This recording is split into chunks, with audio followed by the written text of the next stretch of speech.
الاخوان، واش سمعتوا التصريح ديال المؤثر المغربي مصطفى سوينغا؟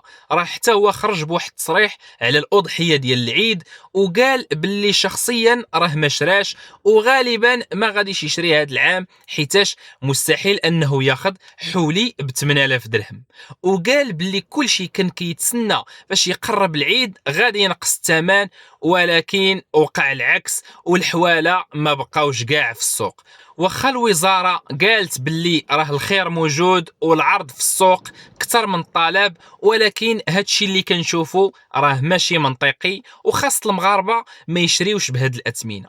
المهم الاخوان، انا شخصيا ما كنتيقش الهضره ديال هاد المؤثرين. واش 8000 درهم غتغلبوا باش انه ما يضحيش؟